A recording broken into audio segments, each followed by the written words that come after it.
Hello साथीहरू, मैले चाहिँ आज 6-7 वर्षपछि मैले चाहिँ यो सल्लेको च्याउ भेटाएको छु। म चाहिँ यस्तो जङ्गलमा आएको थियौँ। हामी चाहिँ यो जङ्गलमा चाहिँ मैले च्याउ खोज्नलाई हामी घुम्न आएको, तर हामीले चाहिँ च्याउ भेटायौँ।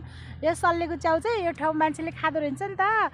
अनि हामीलाई चाहिँ अब हामीले त उता खान्छौँ नि, पश्चिमतिर पाउँछ नि त। अनि त्यही भएर कस्तो मिठो बास्ना कि आज मैले 8-10 वर्षपछि बल्ल चाहिँ यो भेटाएँ। अनि त्यसपछि आज चाहिँ मैले खान पाएँ। टन्नै कि हामीले चाहिँ टन्नै भेटाएछौँ होइन यो पनि। अनि यहाँ प्लास्टिकमा चाहिँ टन्नै छ के, यी टन्नै भेटाएर लिएर आएको के। अनि त्यही भएर यस्तो खुसी लाग्यो मलाई चाहिँ यहाँ।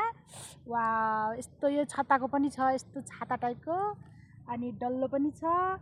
वा, आज चाहिँ मजाले यसो टिमुर राखेर भुटेर खानुपर्छ। यस्तो हेर न, यस्तो दामी छ कि। वा,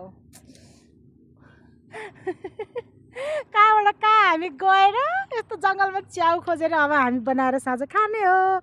अनि यसको रेसिपी पनि म बनाउँछु, अब आए पनि नआए पनि, तर चाहिँ खान चाहिँ छोडिँदैन। कस्तो बास्ना पनि मलाई लास्टै मनपर्छ, किन खाएको भएर नि होला है, यति मनपर्ने कि। वा, बास्ना चाहिँ मलाई धेरै मनपर्छ।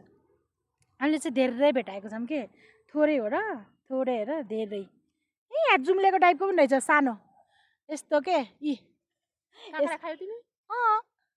अनि यस्तो यो ठुलो पनि छ, अनि त्यस्तो सानो पनि छ, यस्तो खालको पुच्चे। यसलाई चाहिँ सल्लेको च्याउ भन्छ के, सल्लेको च्याउ। यस्तो हेर्नु न, सल्लेको च्याउ पहेँलोवाला। यस्तो राम्रो ठाउँमा आएछ हामी।